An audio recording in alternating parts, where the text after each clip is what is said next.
So we met in this bar, and I remember, this is so bad. The first trick I did for him was there's a Jerry Sadowitz trick, which involves three four-letter words, which we won't go into on a public podcast, but it's like one of the most offensive, brutal card tricks ever, which I love. So I did that for him, which I think kind of made him a bit scared. See, I told you that there was a point to that story, and we got there in the end. I'm sorry about wasting your precious moments of your life, ladies and gentlemen. Let's be honest, more gentlemen than ladies listening to this podcast. But we got there in the end.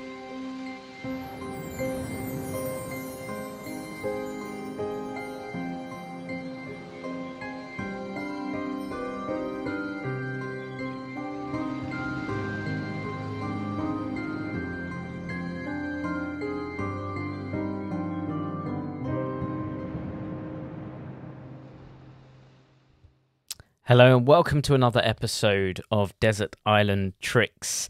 Another week, another magician, another performer, and this one is a doozy. I think at the time of recording, I can't say because these are going out in random orders, this is our first magician who has been a part of a BAFTA award-winning TV show. Oh, that's big shoes to fill. He's smiling as if to say, oh no. What am I going to do here? So today's guest is another person I've spoken to. We just discussed this, funny enough. Spoken to him for quite a few years, but we've never met in person, as is always the way with magicians and magic.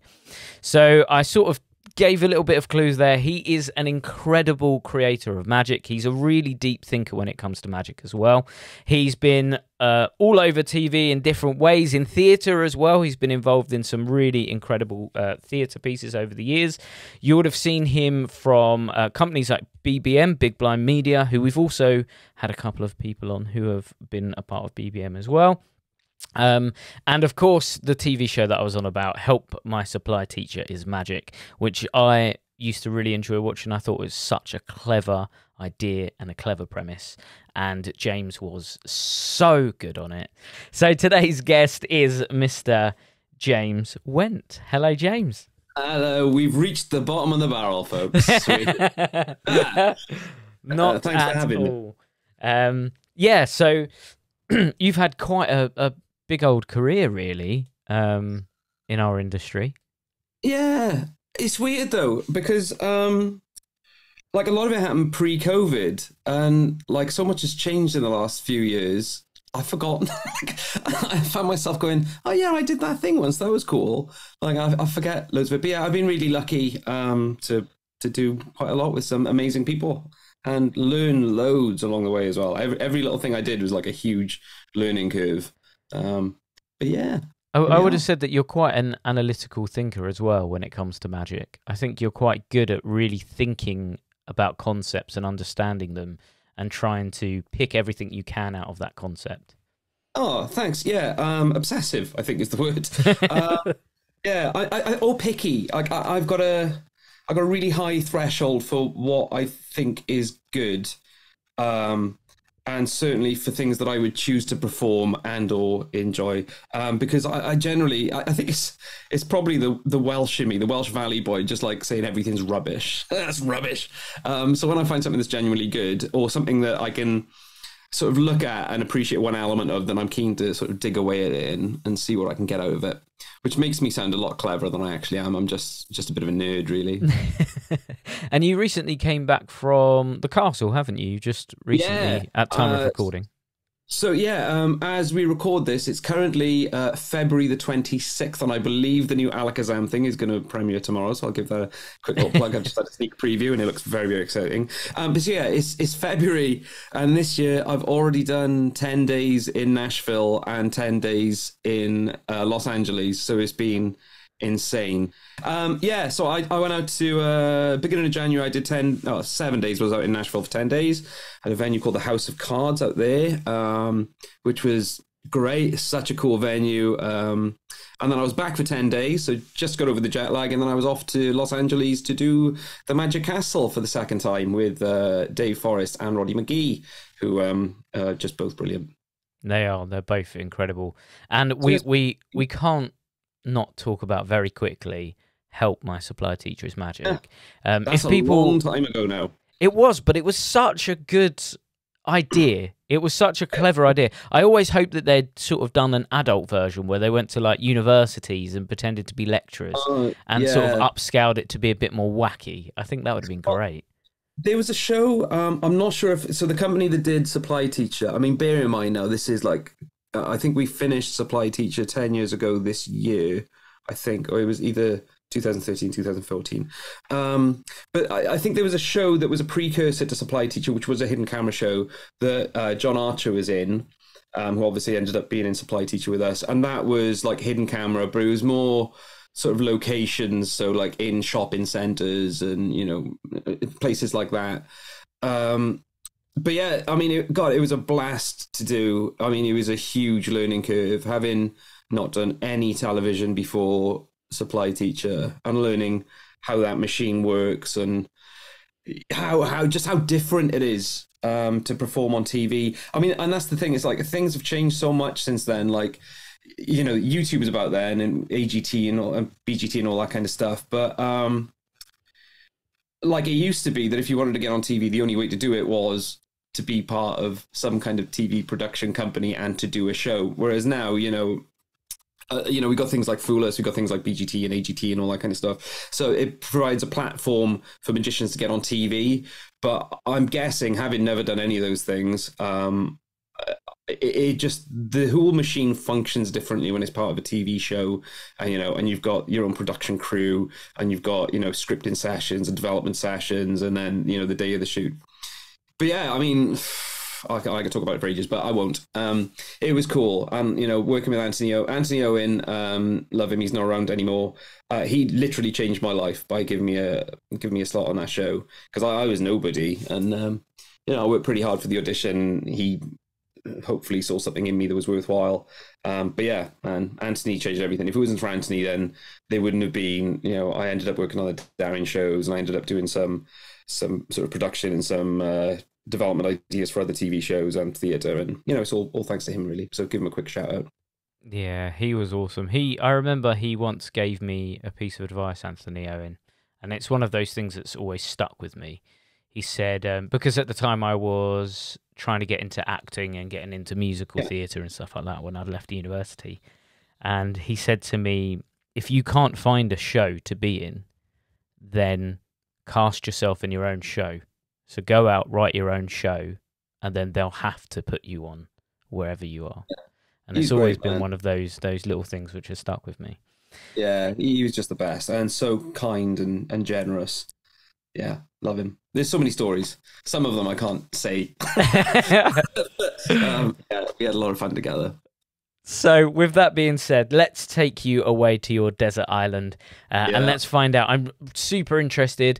Normally I make a guess. I'm going to say that yours is going to be... Well, you've had your hand in mentalism with Darren shows. So I would have said maybe some mentalism, but I would presume that it's going to be quite cardsy because you are a card fan.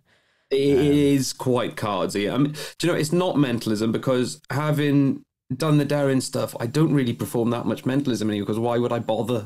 He's literally the greatest there's ever been. Yeah, it's like, what's the point? what is the point? So yeah, lots of cardy stuff, but I don't know, maybe some surprises. I'm not sure. I should say as a caveat, the stuff on my list isn't necessarily stuff I've performed either. It's stuff that I've really enjoyed, or stuff that the first time that I saw it had like a really big impact, and I thought, oh, that is really something quite special. So I've tended to go for that rather than I'm going to put the ambitious card on, because everybody's got an ambitious card. So yeah, I mean, yeah, hopefully. I'm quite stressed about it now that we're actually going to do it. It's like, oh god. But okay, cool. Okay, so we are going away to your desert island. So what is the item in your first position? Okay, so numero, and these are in no order by any, these are just the order I've written them down. So the first thing that I would take to my desert island of tricks is the Destination Box by John Allen, because I think as far as card to impossible locations go, it's just the best. It is so good. And because obviously John has a version which is the clear plastic box. So, not being disparaging to that as a plot, but to me and my taste, if you can see something that's in the box and it's there from the beginning, I don't think there's any mystery in it. It's just, all right, well, that's where the card's going to be because I can see a card in that clear box. Whereas, like I know the way John does it and the way I do it, I'm not sure if it's the same or not. Like you bring the box out and it's just a box. Like nobody has any idea why it's of any importance whatsoever. And it's kind of like an abstract, weird thing you bring out at like, I use it at tables if I'm doing like a banqueting thing. But then at the end, when the card disappears after like, your 6, 7, 10 minutes at the table, whatever it is, and then you say, oh, by the way, I gave you a box to start. It's that beautiful moment, which I love in Magic, of the audience start putting the pieces of the puzzle together themselves. So they're like ahead of you and going, no way is it in the box. No way is it in the box. So you get that beautiful build. So when you kind of finally show it, and plus the way the prop is sort of designed is so clean. It's so clean at the end when you pop that little, the little pill capsule box open and there's a folded card in there, which is not just a standard Mercury fold. It's like folded again. So it seems even more impossible. Like it's that beautiful thing of no way, and then it is. So you just get that great reaction. Whereas I don't know, and I'm saying this having never performed a clear box version. I'm assuming if I did the same thing and then I drew attention to the box, it's just that thing of, well, of course it's going to be in the box because I saw there was a playing card in the box from the beginning, and it can be freely handled. They can't do anything with the prop that can somewhat damage it. Like if you think of the way that a standard mystery box is constructed, which I love, by the way, I've got a normal mystery box over there. If they maybe open it, or you have to put the thing and put in elastic bands around it, which just makes it look cheap. I tend to do it. I have this one routine that I do if I work close up, and depending on the environment, I either use the standard card to envelope thing, or as in with the JOL wallet, or I use the destination box, and the destination box just absolutely kills. It's a beautiful prop. The thinking behind it, the routining, how you get into it is just all good, all kinds of good. So that is first on my list. And the way that you've routined it, this is just me being nosy now. It's not really part of the trick. Have you routined it so that it's something that you introduce at the beginning of a set, and then you come back to it at the end of the set, or do you use it just in its individual routine? No, basically I approach it, and I think pretty much everybody who does it in this way. You approach the table, you give the box out, you do your normal sort of nonsense. Hopefully they clap and laugh in some places if you're half decent. And then at the end, the card vanishes and it's in the box. And it's that lovely thing of, I'm a big, oh God, this is going to be a long podcast, man. I'm so sorry. I'm a big fan of shows rather than tricks. Rather than when I did the Magic Castle stuff, and even when I do table or close up, I never wanted to feel like a bunch of tricks that I'm doing one after another. I want it to feel like a complete thing that has a start, middle, and end. And the wonderful thing about the destination box is I can get that. So I can hand the box out in the beginning. That's your first moment. I can come back to it at the end. That's my big finale. And then the stuff I do in the middle sort of is neither here nor there, really, because I've still got that arc.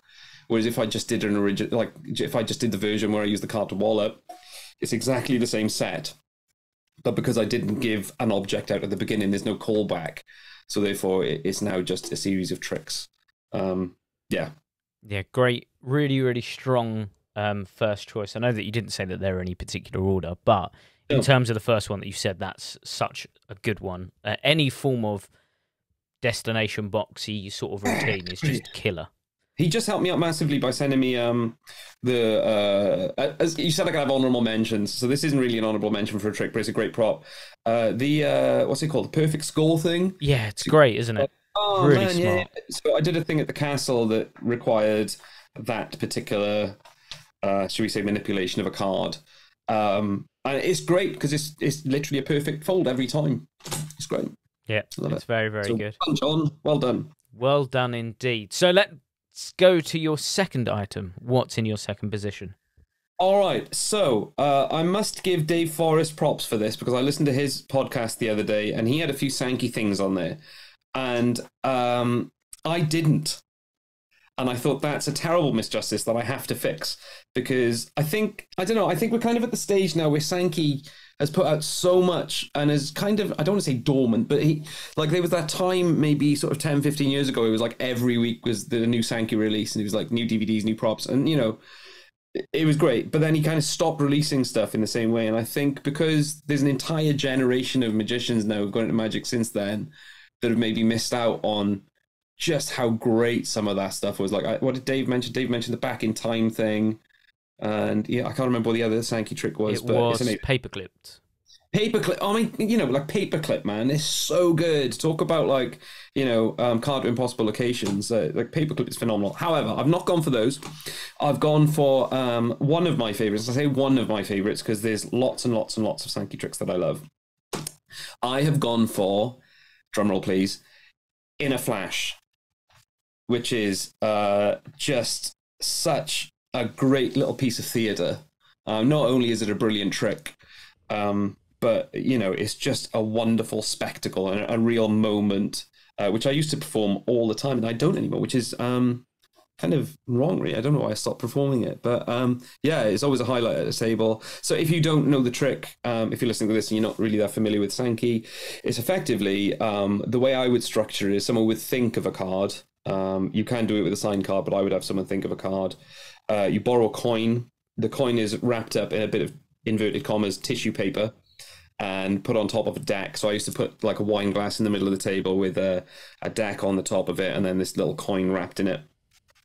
And then in a flash, literally in a flash, the paper burns off, and then when you look at the deck, there's a hole that's being burned through the deck, and it stops on one particular card, and the card that it stopped on is their card. Which, like, if you didn't know the method and you'd never seen that trick before and you just listened to that as a trick explanation, that's got to be one of the best close-up tricks ever, hasn't it? Mm-hmm. Like, somebody thinks of a card, a coin is wrapped up in some paper, which then burns through the deck in a huge ball of fire and stops at the precise location where your spectator audience member's card lies. I mean, what is there not to like about that? It's phenomenal. Mm-hmm. So well done, Jay Sankey, on being a bloody genius. And that's just like one thing. I mean, we did Airtight on Supply Teacher. Is it Airtight, the one with the balloon? Mm-hmm. Did that. That's like just crazy good. Paperclipped is great. Back in Time is great. I've already mentioned those. I'm trying to rack my brain now for other Sankey tricks. My mind's gone blank. But there's so much good stuff. But mm-hmm. In a Flash for me, because it's just that moment of, imagine being an audience member, a complete layman, right? And you're at a dinner, and then that happens in the middle of your table. It's just crazy. It's crazy good. Mm-hmm. We've had In a Flash before on the podcast. Oh, do you know who mentioned it? Do you remember? Are you allowed to say? I can't remember. No, I can't remember. But by the time your one's released, we will know who said that one. Whoever it is, they've got great taste. 100%. And if I was to pick a Sankey trick, mine would be In a Flash. But something you just said was really interesting. You said it's a piece of mini theatre, and I think that's bang on the money what that routine is. It's not just a trick. It is... There's like an arc narrative. You have the card selected so they sort of know where they're going. Then you take a coin. What's a coin got to do with anything? Then you wrap it in tissue paper, which is bizarre. Why would you do that? You put it on top of the deck, and then you get the real impactful visual moment of the coin going through the deck with the flash. And then there's that moment where their brains are catching up with what's going on. Their brains are going, oh, the coin's gone through the deck. And then you say, but it's stopped at one card. And then they're catching up again. So then their brain's going, oh, that couldn't possibly be. And then they inspect everything because everything's examinable at the end of it. They can check everything. And there's scorch marks on the top of the deck, which is a nice little byproduct. Absolutely. It looks like it should look. It is. You're right. It's a piece of theatre. The whole thing is dramatic, to say the very least. Just I don't know how to say this in a way that's not going to be incredibly pretentious and self-important. That's not what I'm trying to get across. But in the stuff that I choose to perform, that's what I'm looking for. I'm not looking for just cool tricks. When I perform, it's an opportunity for an audience to spend time with me, and the tricks are there as the vehicle to facilitate that time. Each one of those tricks should, in and of itself, and the entire thing feel like a complete arc. Whereas I think sometimes, and I'm not pointing fingers or naming names or putting myself above or below anybody else, but I think a lot of times when you have performers who are not necessarily that confident in their own ability to sort of converse or perform with an audience, you end up with people just doing tricks as the shield. So rather than having a performer with an audience and the tricks are the vehicle, all of a sudden the tricks are everything and they're just facilitating the tricks underneath. Which is when you get that, oh yeah, we saw Amazing Magician at this wedding a few weeks ago. What was his name? I don't know. But he did this thing, you know, and that's where you get that. So I don't know. For me, everything that I try and do is a small piece of theatre or facilitates the overall show in some way. I think there we go. I'm off my high horse now. Sorry. Ken Dine had a really good saying where he said, the audience should be just as interested about me as they are the magic. Yeah, well, that was weirdly, and this is going to sound really odd, but the act that I just did at the castle, part of my, so it was like almost like a personal challenge underneath it all was, would the audience still be interested in watching me if the tricks weren't there? So is the script as strong? Am I being as entertaining? Is there a story that they can latch on to the point where if I took the actual tricks away, would they still be entertained for 15 minutes of watching some slightly chubby, bald Welshman prattle on stage? And I hope we achieved it, which has kind of left me conflicted because I think I achieved it, but then I also, you know, the magician ego in me kind of wants to go back and add more tricks.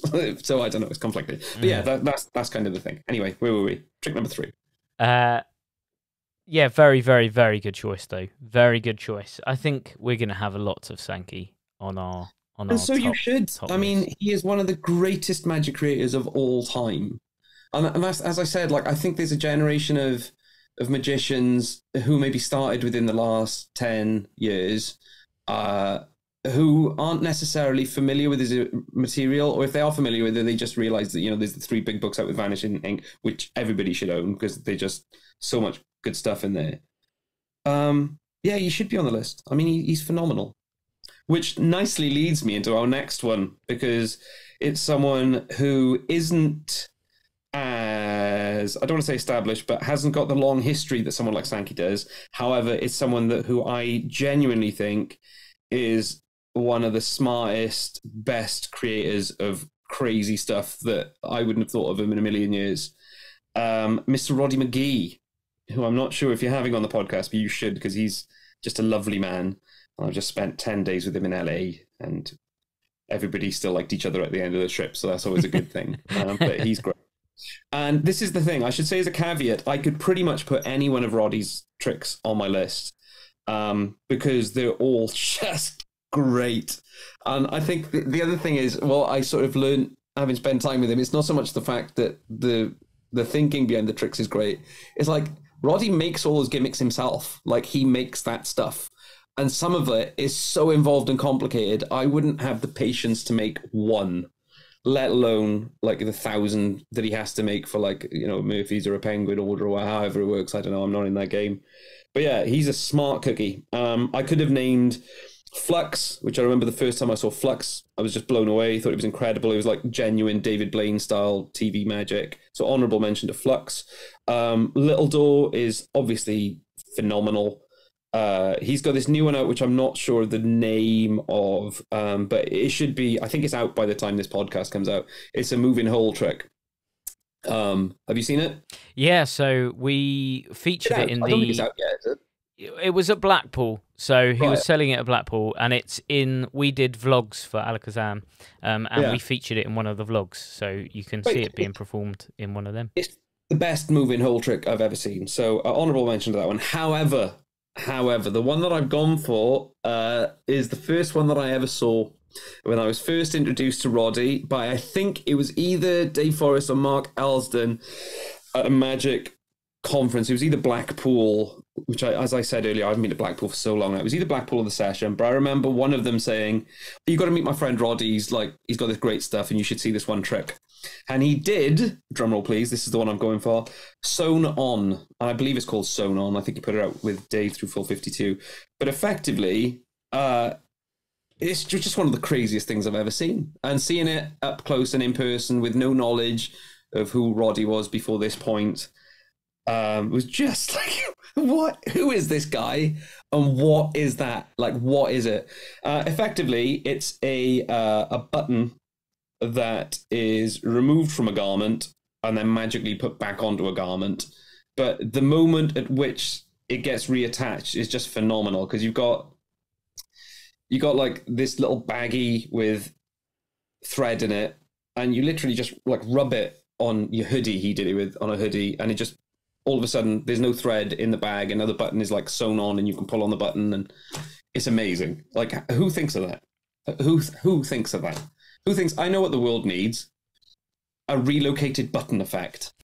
If the fictional company Acme designed the perfect magician to create stuff for that company for the cartoons, literally that. Yeah, 100%. It's just this weird, like, you're never going to see Roddy do Ambitious Card.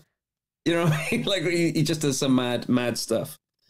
I should say honorable mention, by the way, and I don't know if he'd want me to say this, but we were at, this is going to sound so LA, we were hanging out at the Rainbow on Sunset Strip in LA, and some people came over, and he did his version of Stand Up Monty, which is the best version I've ever seen, and I'll just leave it there. Oh, that's a tease if ever there was one. It is a tease. Yeah, it was great. It's nothing extra, but his routining of it is really quite wonderful. Wow. Right. I'm going to have to send him a message now just to find out. Don't, because then he'll have a go at me for telling you. But yeah, he's great. We realise that this is a public podcast, right? So it's more than just us. Yeah, I get it. But there's 3 or 4 people listening to this right now, because it's my interview bit, so it's not going to be a big pull, is it? Let's be honest. So there's 3 or 4 people who are interested in Pharaoh shuffle locations. Then great. But this is where you hide something in print. Hide it on my podcast. So that brings us to your halfway point. What's in your 4th position? My 4th position is one of my favourite close-up tricks of all time. Not only is this one of my favourite close-up tricks, I believe it may also be at least one of the tricks that secured me a TV show with Supply Teacher, because I did it in my audition, and it was before it was released. So I was lucky, because obviously Roddy was introduced to me through a friend, so I saw Sewn On before it was released and just thought it was amazing.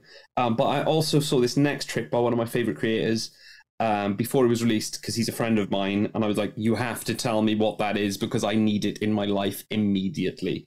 And it is, drumroll please, a trick called Timeless by Liam Montier. Because Liam is a clever cookie who should be a magic superstar, because his material is so good, but unfortunately he likes crisps too much. So I'm sure he wouldn't mind me saying that he'd prefer to be at home with a bag of crisps than doing all the YouTube and all the self-publicity stuff. But he is a smart cookie who's got some very, very clever... I mean, look, it's not Henry Sugar, but honourable mention to Henry Sugar, because that is just a wonderfully well-constructed creative trick. But effectively, you have a watch that you take off your wrist. You have someone fairly... pull the little stem out and change the time while the watch is face down. You cleanly show them the watch. Just they say, okay, remember what time that is? It goes in their hand. They've got the watch in their hand. You read their mind, tell them what time they were thinking of, and then as a kicker, and what a kicker, is you say the cool thing is there's no hands on that watch, and then they look at the watch and it's completely examinable. There's no hands. There's nothing awkward that needs to be stolen off it or added onto it at any point during the routine. Once it's prepped, you're set. And I did it in my second audition for Supply Teacher, and the props weren't available at the time, so I had to go and have a prop made for it, and I did it for Andy Nyman, who you might know from various Alakazam releases and just all around being just a cool guy. And his reaction when the arms disappeared was nothing short of spectacular. I believe he told me to go F myself, which was just everything I wanted. So yeah, Timeless. It's great. But then, like, Liam's got loads of cool stuff, but Timeless is the one because it's got that, like, sort of special memory for me having done it. And, God, I was so nervous that day. I was absolutely terrified. Because the auditioning panel was David Britland, who, if you're into cards like I am, like, you'll know Britland is, a legend. Nyman, who I was a huge fan of, and I say fan, obviously, he's in the past tense. I'm still a big fan of him. I love him. And Anthony Owen. So that's quite the auditioning panel to be in front of. I should also say big shout out to Anthony Waldron, who's an unsung hero of magic, who was also in the room at the time. But yeah, it was the trick that kind of, it was the second trick I did that day, and it was the one that got me over my nerves, because when I got that reaction, I was like, okay, if nothing else works, this is cool. I've got this. Mm-hmm. But yeah, Timeless, man. I'm kind of sad that it came out because I wanted it all to myself. But again, it's one of those tricks where it's kind of flown under the radar a bit. I don't know if many people do it or are familiar with it, but if you don't do it, then you should. And if you aren't familiar with it, then you should definitely go check it out, along with all of Liam's other stuff. And he always, if you buy anything from Kmart, just give a quick little plug to Kmart, he also includes sweets in the packet. I bought 2 tricks off him the other day, and it appeared with a lovely note and 2 mawams. So I was very happy reading the instructions for the tricks and chewing on a mawam at the same time. Yeah, he's wicked. I remember so Liam showed me Timeless however many years ago now. And obviously, because it's a public podcast, we can't talk methods, but no.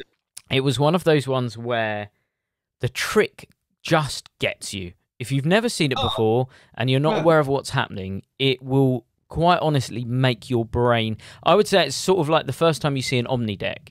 The first time you see that deck of cards turn to glass and you can't fathom how that was done.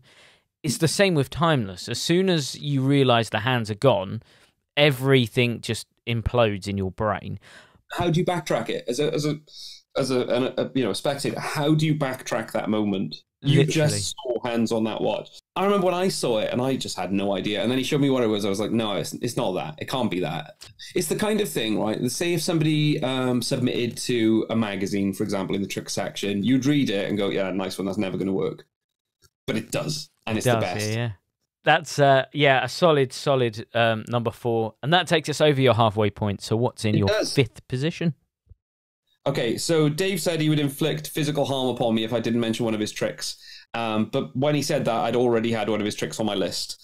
And again, Dave is a smart cookie. And what I love about Dave is he kind of really straddles those 2 camps of crazy gimmick stuff and really cool sleight of hand stuff. You don't really tend to find many creators who exist in both worlds, that they got the chops so they can do some serious card work, but then by the same time their brain functions in a way that they can come up with these crazy things with, like, magnets and fraps and whatever that stuff is, but Dave really does that, and I'm a big fan of Dave and always have been, and he's a friend,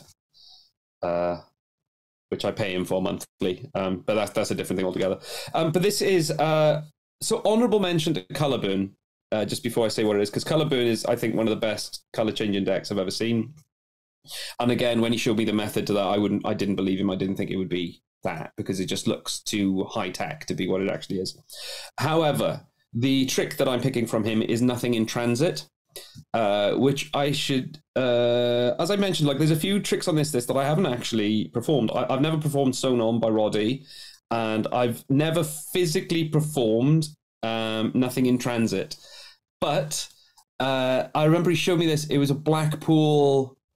God, however long ago it was. And it was day 1. It was the Friday. It was like they just opened up. I made a beeline for Dave because, he's a friend. And it was just, I don't know if I saw him the night before or whatever. So it's like, I'll go say hello to Dave before he gets, like, too busy. I remember seeing him and going, cool, man. So, what you got coming out? And he go, I got this new thing. And he showed me the very first version of Nothing in Transit, which now he has Nothing in Transit 2 that's available from 452.com. I should say that. Not that I'm being paid to say it, but you should go buy it. Showed me the very first version, and it was in, like, a little cardboard box. Like, the packaging, it was, like, so low tech at the time because it was new. Little cardboard box with a sticker on the front of it. And I think it was the only trick that I've ever seen where my money was out of my wallet before the trick finished. Like, he didn't even get to the end of the trick, which is the best bit. And I was like, I want that right now. Because he had like he's always very kind, and, you know, he's always sorted me out with like freebies and stuff over the years because we're mates and whatever. But I think he only had like 20 or something that he'd made up for Blackpool, because he was like a prototype thing. And my money was out of my pocket. I want to buy this right now. I need it in my life. And it's amazing. And the new version's even better. But Dave's a great creator, and I think it's one of those things where I don't think there's any point in anybody else ever coming up with a moving whole plot of this nature, because Dave's completed it. Like, I don't think there's anything else you can add. Much like Roddy's new thing with I know that's a moving whole thing in slightly different context, but I can't see how that plot can get any better than, you know, Dave for that way of doing it and Roddy for the other way of doing it. They're great. And Dave's a clever guy. It's that moment at the end for me, when I first saw Nothing in Transit, when the hole moves down, but then he lifts the card up and you see the hole, and then it just blows your brain out. And then everything's examinable at the end as well. So like you know, you can give the bits out, and they're like, what have I just seen? Again, it's like that In a Flash thing where you know, what? Like, imagine, like, not, you know, you go into it as a magician and you're conditioned to a certain extent of seeing like unbelievable things. So you're already kind of primed to see something amazing. But imagine just being a punter who isn't really au fait, shall we say, with magic, has never seen like a magician before, and then you pull that back out of the bag. You know, it's like what? Like, what just happened? That is insane. That's the stuff of cartoon. It's great. I love it. And I love Dave. He's great. He's a very, very smart cookie. He comes up with some really, really cool things as well. Yeah, it's bloody frustrating, isn't it? Yeah. You said it. Most of my friends are really clever. And they show me the stuff that they come up with, and I'm like, oh, that's great. And then I sit and wallow in self-pity because I've never come up with anything like that. But yeah, I'm lucky to know some really clever people.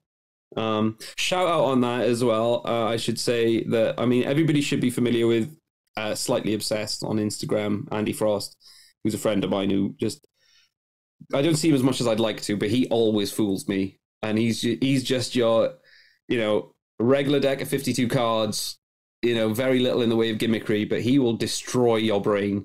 And also another two guys who I used to spend a lot of time with when I was working in London. A guy called Brad Hodgings, who is one of the best kept secrets in Magic. Like, nobody knows who Brad is, but Brad is probably, I'd probably go as far as to say he's got the best hands I've ever seen. Like, it doesn't matter what the trick is. He just is wonderful. And Ross Taylor, who some people might be sort of familiar with as well.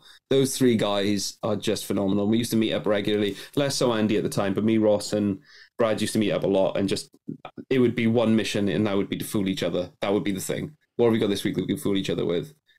It was great. Anyway, sorry, just saying about how lucky I am to have good friends.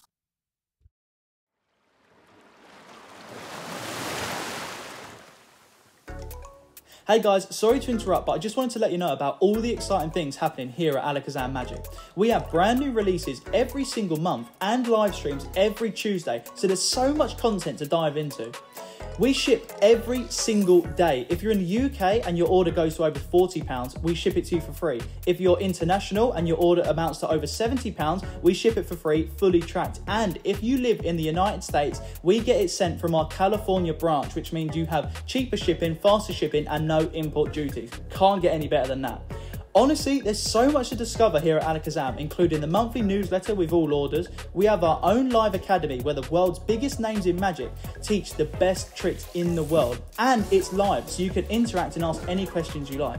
We have so many exciting things happening here at Alakazam, so make sure you follow us on all social media, Facebook and Instagram, to find out the latest news. Cheers guys, and enjoy the rest of the podcast.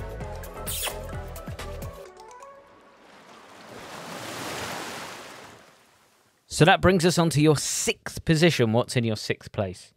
I thought, knowing my tastes, I thought that there would be more sleight of hand stuff in my list. But so far, if you notice, it's pretty much all marketed items, which is funny because I don't really perform a lot of marketed items. Most of my stuff is sleight of hand or stuff that I've sort of come up with, mainly because I'm lazy. And I just, if I have to start carrying too many props around, then I'll break one or I'll forget one or I'll do something. Anyway, so this is, I guess, the first sleight of hand thing that I've included, and it is by one of my favourite creators in Magic, who I'm very lucky to be able to call a friend, even though I don't see him that often. Mr. John Bannon of John Bannon fame, one of the best card trick creators of all time, I think you'll agree. And again, there are so many different tricks that I could choose from this. I've got all of Bannon's stuff, and I was lucky enough to be on the BBM stuff with him, and through Owen, I've met him a few times, and we've hung out. But the one I am choosing is probably, I think I'd go as far as to say this is the first proper, inverted commas, card trick that I ever got shown by a, inverted commas, proper magician many years ago. Because I got into Magic quite late. I was 25 when I got into Magic. So it's a bit of a weird story, really. I got into Magic in a very bizarre way, but long story short, I was 25 and I started learning a few tricks. I didn't know anything about self-working tricks. So the first book I got was Card Zones by Jerry Sadowitz, which is like what? That's my first card book, which is madness, right? Because I didn't know what an Elmsley was. I didn't know what a cover pass was. I remember I was reading one trick and it was like, I got about halfway down because I'd managed to research some of the moves. I got basic card technique by Richard Kaufman. There was at the time a great encyclopedia of basic card sleights that you needed, and heavily dated DVD with the, I think it's the one with the big mustache that he's got in it. So I'd managed to sort of cull some information from there. There is a point to this story, by the way. I'll get onto the trick in a minute. But I remember I was reading one of the Sadowitz tricks and it said, perform a Neil Elias multiple shift at this point. I was like, oh no, right, that's it, I quit. Tap out, I've had enough. I was with you on cover pass, but no, I'm done. However, at the time, I didn't know anybody else who was in Magic at all. I didn't know. I didn't know anybody. I just had a few books and a DVD or something. So then I discovered that there was a Magic society in Cardiff where I was living at the time. So I got in touch with them. I was really excited. I'm into Magic. What do I do? Can I join? How does this work? I don't know what a Magic society is, but this sounds great. So they, the guy who was their new members guy at the time, a guy called Darren, he said, okay, well, if you're interested, I think he was basically scoping me out and seeing if I was a lunatic or whatever. He said, we'll meet in a bar and we'll have a chat and we'll have a look. So we met in this bar, and I remember, this is so bad. The first trick I did for him was there's a Jerry Sadowitz trick which involves 3 4-letter words, which we won't go into on a public podcast, but it's one of the most offensive, brutal card tricks ever, which I love. So I did that for him, which I think kind of made him a bit scared. But this is the thing, the trick he did for me was, and this is the first proper card trick I saw a proper magician do, was the Play It Straight Triumph by John Bannon. See, I told you that there was a point to that story, and we got there in the end. I'm sorry about wasting your precious moments of your life, ladies and gentlemen. Let's be honest, more gentlemen than ladies listening to this podcast. But we got there in the end. It's the Play It Straight Triumph, which part of my brain came out when I saw that for the first time, because it's so impossible and so brilliant, and the construction is spot on. There's nothing I can say about that as a card trick that isn't perfect. It is wonderful. And I love John very much. Even now he's retired from being a lawyer, he looks even more rock and roll, some really cool wizard. He looks the part, and I love him. But that trick is phenomenal. Even to the point where my Magic Castle act that I'd just done, self-plug, but a few weeks ago, the finale of that act was effectively the Play It Straight Triumph, but instead of revealing a suit, it was a phone number. And then they called my number, so somebody in the audience called the phone, and there was a bit in the act where my phone goes off in the beginning, and actually the one that's recorded, it goes off towards the end because I'm an idiot and I forgot to do the bit. But originally it's supposed to be my phone goes off in my pocket, I pull my phone out, apologize to the audience, and play it as, oh my god, I'm so sorry, this is really embarrassing. phone goes away, but then at the end of the act, someone shuffles a deck of cards, the cards are spread out, and the order of the cards is the phone number of the phone that went off earlier. Again, just to bring it. But it's the method was play it straight triumph. Yeah. It's great. It's one of those tricks as well, play it straight triumph, where there are certain tricks that are created and they're aimed to fool magicians, but not necessarily do very well in the real world.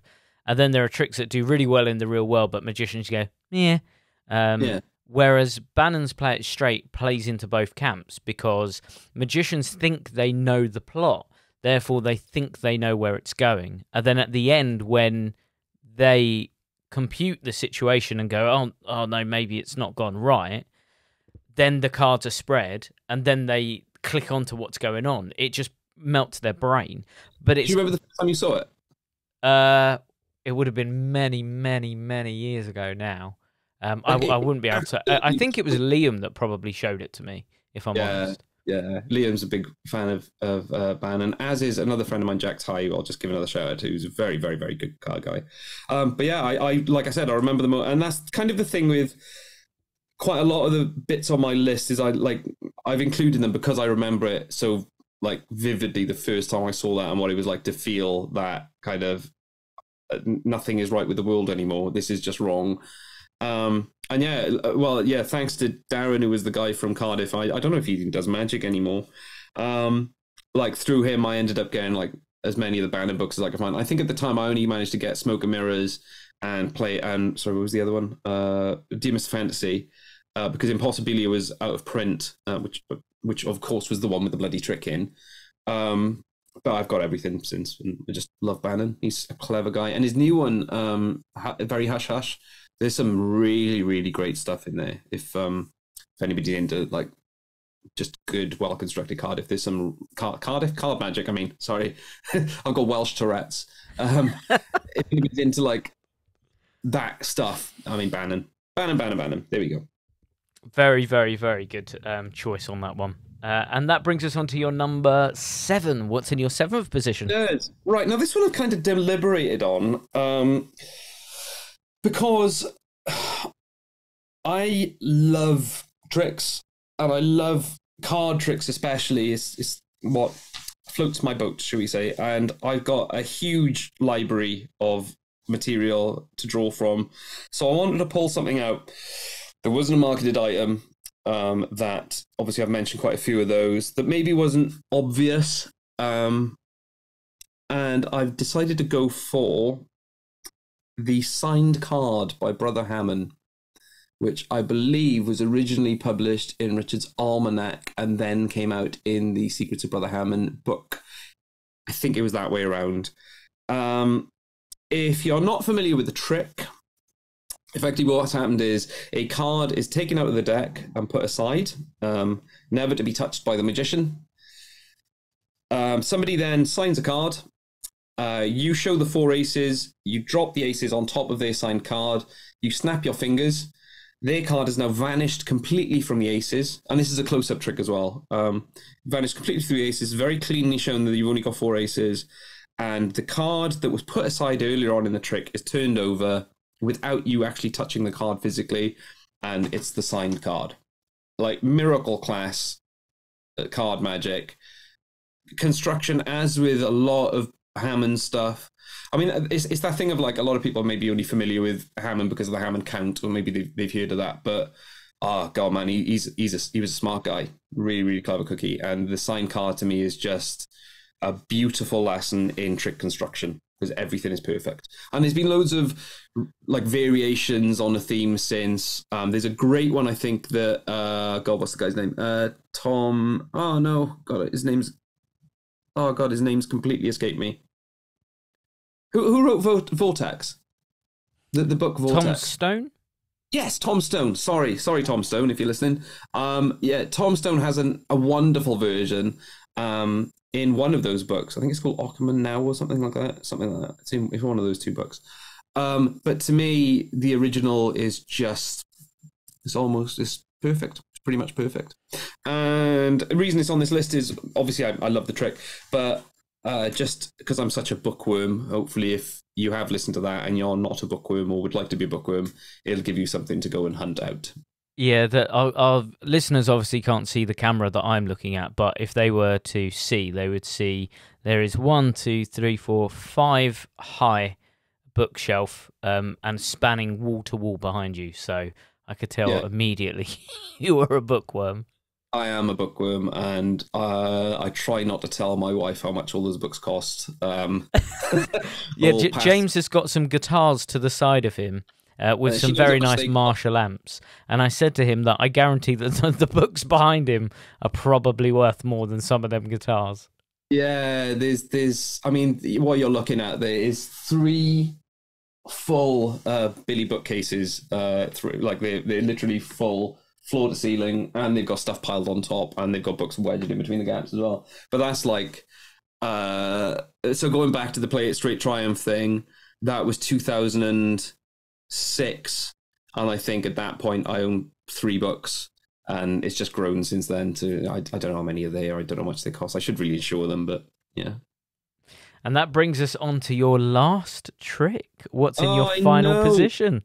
I can't believe time has slipped away through our fingers and we're here eventually. If anybody's still listening, more power to you, because I imagine this is stronger. This is probably stronger sedative than ZQL or melatonin. Just listen to my podcast. Here we go. So fun fact, just as a just on that, I don't even know why I'm saying this. I'm waffling now. Apologies, you can edit this out. I was a music lecturer for a long time, for like 10 years. I was a music and music technology lecturer at a college. And I love a nap as much as the next person. I love naps. I love a daytime nap.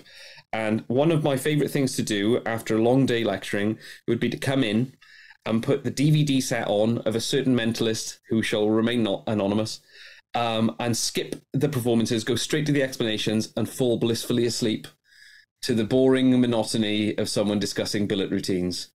It was just the best sleep drug ever. Yeah.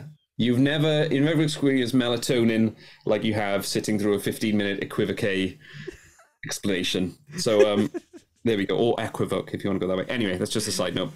So the last trick is totally self-celebratory, if that is a word. It's one of mine. It would be remiss of me not to mention something that I came up with. And I come up with a lot of stuff. I don't release hardly anything, and of the stuff I do come up with, most of it ends up in the bin after like 10 minutes, because I never think it's good enough.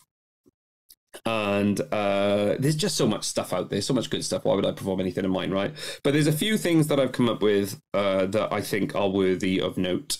One of them being, I know Dave mentioned it on his list, which was a few months ago now, so you'll have to go back and dig it out. We've just put a project out called Procession, and there's a trick on there called Color Sense, which is my take on the color sense, which sorry, I don't know if I just played that out. My take on the color sense routine is called More Than a Feeling. Sorry, I didn't name the trick, so Dave named the trick. So it's my version on that, which is super clean, no memory work. It's a shuffle deck. And it's pretty cool as far as that plot goes. However, I'm not choosing that trick. Very, very clever. I have seen it, and it's very smart. Oh, thank you very much. And it's not hideously boring either, which is fun. Unlike billet explanations. So the trick that I've chosen to go on there is, I believe, part of my Alakazam Academy, what I did, which is 5 years ago this year. I can't believe that it was 5 years ago, but I did an Alakazam Academy, which I think sold at least 4 or 5 copies.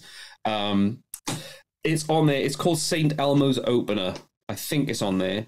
And it is my sort of, I don't want to say take or variation, but my take or variation on the Chicago opener plot, which is a plot that I absolutely love. And I should just say for the record as well, I perform the original method that we all know and love exactly how it was first published, because I just think it's brilliant. I've got my own script to it, which I'm not going to tell you because... meh, because why not? But it's great. And 9 times out of 10, when I perform that trick, I'm doing the original method. However, if I'm not feeling lazy, then I will do my variation on it, which is, it doesn't feel like Chicago Opener anymore. I think I've taken it about as far away from Chicago Opener as you can go while still retaining some of the same sort of methodology and, well, not even methodology, but the same kind of effect. Effectively, this is what happens. Somebody selects a card from a deck. They remember the card, as they do. It goes back in the deck. The spectator holds the deck of cards face up in their hand at fingertips. I take a lighter out of my pocket. I wave the lighter underneath the cards. Then when they spread through, they can see one card has a scorch mark on it, and it is the card they just picked. Then somebody thinks of a card. The card that was previously scorched on the back is held by the person who originally sort of took that card, and now the person who's thinking of the card, face down, so they can see the scorch mark on the back. A lighter is taken out and waved underneath the card, and then when it's turned over, the image of the thought of card is now burned into the selection, which is basically still Chicago Opener, but what I like about it is I hope I explained that right. Yeah, somebody thinks a card, somebody selects a card, is burned on the back, somebody thinks of a card, and then the image of the card is burned onto the face of the card. And what I like about it is, at the end of your regular Chicago Opener routine, which I love, I got into trouble at a Magic Society once I was lecturing out because I had the audacity to say that something was not perfect with the original Chicago Opener, which it is, so don't burn me. At the end of the regular version, you end up with a card, a playing card. So if you were to keep that card and show it to anybody else that you ever encounter to say, I saw this magician, he did this really cool trick, all you have to show for it is a blue back card or a red back card. There's no story attached to that physical object. Whereas with mine, what I wanted an impossible object that somebody could take with them. So when they showed somebody else and explained what they'd seen, they could both examine this impossible object, and all of a sudden it's a thing that they can sort of remember. It's a very, very strong trick. I think Mark Elston put it in one of his Hidden Gems books, which I was really chuffed with because I love Mark. It's yours if you want it on Alakazam Academy. But now we get on to the final two items. And arguably these are the two more difficult, because behind you have several hundred, if not more, books to choose from, but you're only allowed one on your island. So what was the book that you chose? Right, now, let's chat, because this is genuinely the hardest bit. So, for the book... Oh, this is so difficult, and I will change my mind as soon as we finish the podcast. So if I'm allowed to break the rules, or at least bend them slightly, okay, and you can tell me whether or not I'm allowed to do that, I would take the entire Apocalypse collection, so the 4 hardbound books of Apocalypse, and count them as one. However, I'm aware that 4 massive hardbound books of material is probably stretching it a little bit too far. But if I had my druthers, that would be the one I would take. However... I'm going to guess you're shaking your head at me, so I'm going to guess I'm not allowed to do that. So we've had other people want to take 3 of one series of books, and I will not allow it. So if you did take them, I would get you to take just one of them, but then most people go, but it's a collection, so I wouldn't take them. I would choose something else. So in that case... my desert island book would be honorable mention to Card Zones by Jerry Sadowitz, honorable mention to Smoke and Mirrors by John Bannon, and God, do you know what? I'm kind of looking behind me, which probably isn't good for the microphone, but there are so many great books by incredible thinkers up there. I could just choose the James file, which is like 8 billion pages. But my desert island book is going to be 52 Memories by Jack Parker. And I'm going to guess I'm probably the only person to mention that one. You are to date, yes. To date. I never got to meet Jack Parker. Unfortunately, he's passed away now. But I am good friends with Andy Gladwin. And I remember when he put this out many, many years ago, I think he'd show me a few of the tricks. I knew he showed me I Know Kung Fu from there. And I just thought it was great. And he showed me another one. I can't remember what it is. But I bought it at a Blackpool convention, like as soon as I possibly could. Like I made a beeline for, I made a beeline for that stand. And what's funny is I remember at the stand was David Solomon, David Solomon of David Solomon's A Card Genius fame. He was there, and I approached him really excitedly. And I think he probably thought I was going to ask for his book. But I didn't, because I think he was on, like, I don't know why it was on that stand, but they had copies of Jack Parker's book. I was like, oh my God, I need that book. So I'm not really slightly deflated at that point, that I was really excited about a book that was nice. I should just say, however, I have met Dave since. I was lucky enough to be on the DVD with the BBM did. And can I say, just as a side note, being on that DVD, it's the only time I've ever been fooled by the explanation of a trick. There's this one trick on there that he explained on camera, and I dutifully nodded and agreed. And then as soon as we stopped filming, I was like, nah, I have no idea how that works. Do it again. Like, what? What? Because the method was so clever. So David Solomon's Card Genius. However, the Jack Parker book is phenomenal because, as I said, I never got to meet Jack in person. Friends of mine did, and apparently he was a lovely guy, and it's a real shame that he's not around to share more magic. But it's absolutely my taste. It's well constructed, well designed, sleight of hand magic that for the most part only uses a regular deck of cards. The plots are new and interesting, or if it is a take on another plot, then it's like one of the best versions of that plot. Like there's a trick in there called Hoth City, which is, I think, the best version of the Hossen's Ace problem that I've ever seen. It's a great book. It's a beautiful book. I know they've reissued it in the same format that they did the follow-up book. The name escapes me right now, the second Jack Parker book. 52 Explorations. Sorry, I just saw it on the bookcase. Personally, I think the first edition is a much more beautiful book, and I'm glad I've got a first edition. It's beautiful. I love it. So that is my Desert Island book, after much deliberation. Very, very good choice. And that leads us onto your curveball item, which we never know where this is going to go. So right. Your non-magic item that you use for magic. Right. Now, I'm going to bend the rules on this one as well. Because my impulse was just to say phone. And I'm sure lots of people have just said phone because of all the wonderful apps you can use, of which I own a lot of them and use hardly any. They're just taking up space on my phone.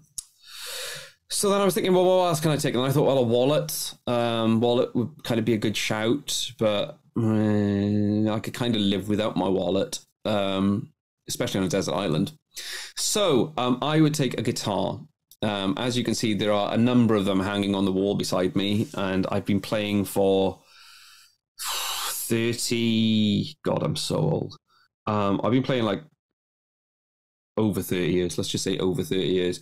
So I don't think I could exist with one that wasn't within arm's reach at any one point. Whether or not I could do magic with it, I could probably invent a trick here or there with it. However, that is my non-magic item. And if you had a gun to my head, I'd figure out some magic thing to do with it. But other than that, I just play lots of Steve Vai stuff. Broken and restored string. There you go. I had an idea. I'm going to say this, and somebody's going to hear it and then come up with a bloody method for it and do me. But I was originally trying to work on a method which was borrowed ring to guitar string. So like a Lincoln ring thing onto a guitar string. That would be cool. Yes, especially if they could choose the string. Yeah. However, the only methods that I really came up with were so convoluted, and it meant that you couldn't actually play the guitar. So the dream method would be I could still play the guitar with the ring attached. So there you go. That's a magic trick you can do with the guitar. Yeah, that's pretty good. I sort of guessed that you would have said guitar. We have had grand piano. I think it was Richard Jones, but Richard Jones has just... So he has a new trick in his current touring show, which I have yet to see, unfortunately, that is designed for the grand piano. So nice. Does he actually tour with a bloody grand piano? That's a big old prop. So he actually put a video on his socials the other day, and it's sort of like a pop-up mini grand. So it sort of folds into itself, and then you can pop it all all open. Not quite that little. It's not quite Yamaha, one of those mini keyboards that you used to get when you were a kid that used to sound like a computer game, which I used to love them. But yeah, it's really clever. It just sort of folds out, and then he sort of puts it up. But I've not seen the trick that he's come up with it. I think it would be interesting to see. Just as a side note, I don't own the Burglars book anymore. which is a shame. I sold it a few years ago. But obviously it's just got so many brilliant tricks in it. But the one that springs to mind is Burglar's had a disappearing piano trick, which I don't know if you've read the Burglar's book, but it's genius the way it works. And of course, like, it's David Burglar, so it's genius, right? But the idea was that he would be appearing at a banquet or something, and the band would be playing, and the music would be playing on the piano, and then he would take the stage, the piano would still be playing, and then all of a sudden you would draw attention to the piano and there was no piano there. Nice. It would have disappeared during the performance, which is like, who thinks of that? Who thinks of that? Yeah, that's pretty cool. So I don't know. I don't know if Richard's doing the same thing. I don't know Richard, but yeah, it's cool to do like tricks with music. I had a few ideas for other things as well, but I won't talk about them now because somebody might take them. Well, thank you so much for sharing your list. It's such a good collection of effects, and it also means that Dave Forrest will not be beating you up anytime soon. Which I'm glad. I mean, I find it hard to believe that anybody has made it this far through. So look, if they made it past In a Flash, well done. But here we go. If people want to find out more about you, James, where can they go? The police database for violent crimes. That's a good place to start. No, I don't know. I don't really have a great deal of stuff out. I mean, I've got some stuff out with BBM, so maybe look at Big Blind Media's website, or I've got that thing out with Dave at the moment, so look at Full 52. My website is just www.jameswent.co.uk. There's nothing much on there for magicians, really. It's more for like gigs and stuff. And if you wanted to give me a little follow on the old socials, probably the best one is Instagram, which would be at James Went, which is just one word, easy peasy. But yeah, I do have a YouTube channel. There's some, like, my Magic Castle hacks are on there, but you know, find it if you want to. And I recommend checking out James's BBM stuff as well. As a long-time BBM fan, I've got pretty much everything of BBMs. And yeah, it's all phenomenal. So do go and check it out. Thank you. Well, thank you so much, James. Hopefully people will find you. And as always, thank you so much for listening. If you have enjoyed this, then please make sure you leave a review on whatever platform you're on, because that really helps us bump up. And also tell your magician friends if you can as well, because that helps word of mouth get around. And with that being said, we'll see you next week for another episode of Desert Island Tricks. Bye-bye.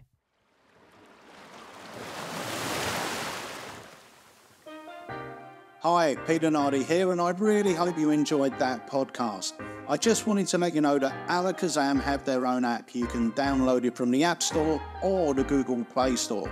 By downloading the app, it will make your shopping experience even slicker at Alakazam. You'll also get exclusive in-app offers and in-app live streams. So go download it now, and we'll see you on the next podcast.